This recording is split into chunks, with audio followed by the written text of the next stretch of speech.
Hi everyone, my name is Janmijay and this is day 27th of my communication practice, and we have covered the part A of the book Man's Search for Meaning by Viktor E. Frankl, which talks about the author's experience in the concentration camp. And now we are in the part B of the book, which is basically the logotherapy in a nutshell. So we'll get to know about the logotherapy, what it means, and we're eagerly waiting for this part. And this was supposed to be a 30-day series, but I hope that I'll be able to complete it in next 10 days. So probably 37 or 40 sessions, kind of, yeah. So I'll just begin.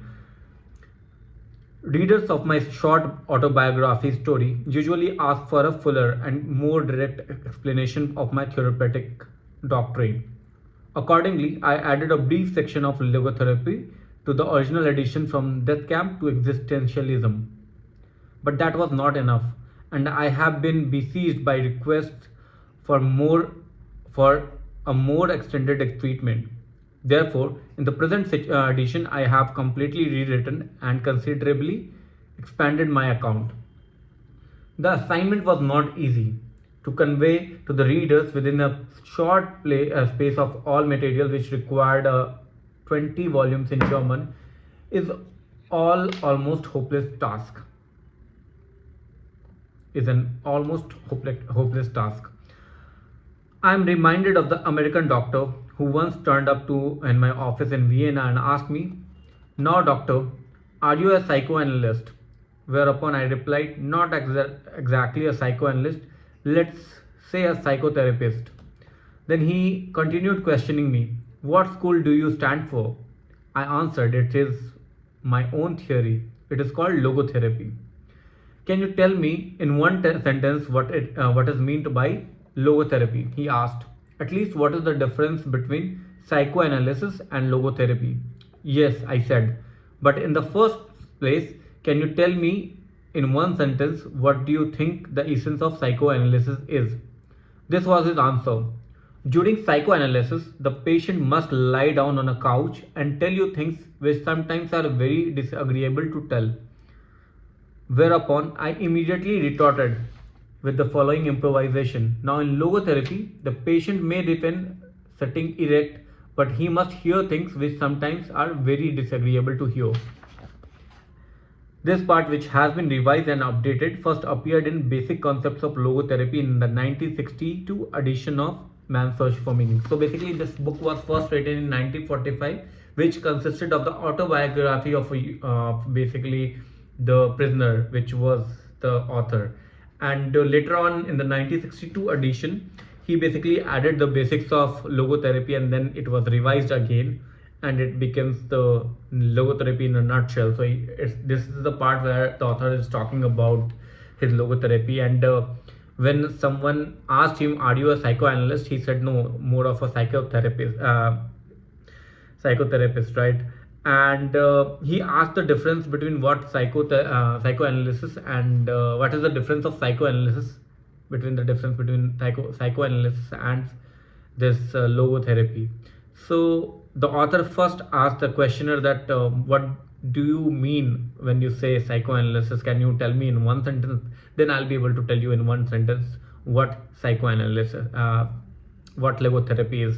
So the doctor, which was an American doctor, said that psychoanalysis is something where a patient or a person lies down on a couch, and then he talks about the things which are very discomfort to tell, and which are very disagreeable to tell to other things. So he in turn said that the logotherapy is basically a process when a person can be erect and tell about things, hear about things which are basically very disagreeable to hear. So it's a reverse kind of situation. Of course, this was meant facetiously and not as a capsule version of logotherapy. However, there is something in it, in as much as logotherapy, in comparison with psychoanalysis, is a method of retrospective and less introspective. Okay, we have to understand the difference between retrospective and introspective. And introspective is basically going inside. I'm not sure about retrospective, probably like it's going out of your body and thinking from a third party thinking from a third party's perspective, probably that retrospective means. Logotherapy focuses rather on future, that is to say, on the meanings to be fulfilled by the patient in his future. Logotherapy indeed is a meaning-centered psychotherapy. At the same time, logotherapy defocuses on all the vicious circle formation and feedback mechanism which play such a great role in the development of neurosis. Thus, the typical self-centeredness of the neurotic is broken up instead of being continually fostered and reinforced. To be sure, this kind of settlement is a oversimplification, yet in logotherapy, the patient is actually confronted with and reoriented towards the meaning of his life. And to make him aware of this meaning can contribute much to his ability to overcome his neurosis. Let me explain why I have employed the term logotherapy as the name for my theory. Logos is a Greek word which denotes meaning. Logotherapy, or as it has been called by some author, the third Viennese school of psychotherapy, focuses on the meaning of human existence as well as man's search for such a meaning. According to logotherapy, this striving to find a meaning in one's life is the primary motivational force in man's life. That is why I speak of a will to meaning in contrast to the pleasure principle, or as we could also term it, the will to pleasure, on which Freudian psychoanalysis is centered, as well as in contrast to the will to power, which Adlerian psychology, using the term striving for superiority, is focused. The will to meaning. So it's a third school of Viennese psychotherapy, and the author says that this logotherapy means basically finding meaning in life. It focuses on the future, and Freudian psychoanalysis is based on taking pleasure in life, and the other one, the Adlerian school, was basically focused on striving for superiority. The will to meaning. Man's search for meaning is the primary motivation in his life and not a secondary rationalization of instinctual drives. This meaning is unique and specific in that it must and can be fulfilled by him alone. Only then does it achieve a significance which will satisfy his own will to meaning.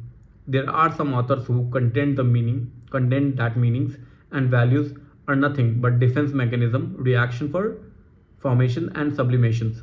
But as for myself, I would not be willing to live merely for the sake of my defense mechanisms, nor would I be ready to die merely for the sake of my reaction formations. Man, however, is able to live and even die for the sake of his ideals and values. A public opinion poll was conducted a few years ago in France. The results showed that 89% of the people polled admitted that man needs something for the sake of which to live. Moreover, 61% conceded that there was something or someone in their own lives for whose sake they were even ready to die. I repeated this poll at my hospital department in Vienna among both the patients and the personnel, and the outcome was practically the same as among the thousands of people screened in France. The difference was only 2%. Another statistical survey of 7948 students at 48 colleges was conducted by social scientists from John Hopkins University. Their preliminary report is a part of 2-year study sponsored by National Institute of Mental Health, asked what they considered very important to them now. 16% of the students checked making a lot of money. 78% said the first goal was finding a purpose and meaning of life. Of course, there may be some cases in which an individual's concern with values is really a camouflage of hidden inner conflicts, but if so, they represent the exceptions from the rule rather than the rule itself. In these cases, we have actually to deal with pseudo values, and as such, they have to be unmasked. Unmasking, however, should stop as soon as one is confronted with what is authentic and genuine in man, that is, man's desire for a life that is meaningful as possible. If it does not stop, then the only thing that the unmasking psychologist really unmasks is his own hidden motive, namely his unconscious needs to debase and depreciate what is genuine and what is genuinely human inhuman. So, first one was basically the will to meaning, and the other is existential frustration. Man's will to meaning can also be frustrated, in which case psychotherapy speaks of existential frustration. The term existential may be used in three ways to refer to: one, existence itself, that is the specifically human mode of being; the second is the meaning of existence; and the third, to the striving to find a concrete meaning in personal existence, that is to say, the will to meaning. Existential frustration can also be result in neurosis. For this type of neurosis, logotherapy has coined the term neurogenic neurosis, in contrast to neurosis in the traditional sense of the word, that is psychogenic neurosis. Neurogenic neuroses have their own origin not in psychology but rather in neurological, from Greek nous meaning mind, dimension of human existence. This is an other logotherapeutic term which denotes anything pertaining to the specifically human dimension. So I was reading through this logotherapy in nutshell, and I just realized how tough it is. It is getting a bit trickier. I'm not able to understand a lot of things because I'm new to psychiatry, and these terms are not I'm not familiar to these terms, and I've also read less amount of philosophical books and all, so I'm not getting this, but I'll try to read and understand what is it is being said. But I understood what from these spaces. The takeaway is basically three things: that there were three school of thought, and this logotherapy was called the third school of Viennese psychotherapy. And the first two, probably I am not sure whether they are Viennese or not, but the first talk about the Freudian way of psychoanalysis, which is basically says that you are here to enjoy, you are here to get pleasure. The second is basically Alderian school of thought, which says that you are here for your superiority, you are here to satisfy your ego, that you are a superior being. And the third, basically the logotherapy one, which finds the meaning in life. So yeah, that was day 27th of my video recording, and it's going good so far. And I think after 30 days I'll also try some sort of intonation. I'll also try to change my voice notes and everything to understand how I can play my voice chords and how creative I can be while explaining things. So that was day 27th of my video recording and communication practice, and this book is called Man's Search for Meaning by Viktor E. Frankl, and I would strongly recommend people to read this book. If they are not able to read, please do listen to the audiobook or whatever they can do. The way it is set up, the story is set up, it gives all the context, and then it builds on that context to wrap up the essence of this book, which is basically finding the meaning in life and why it is important.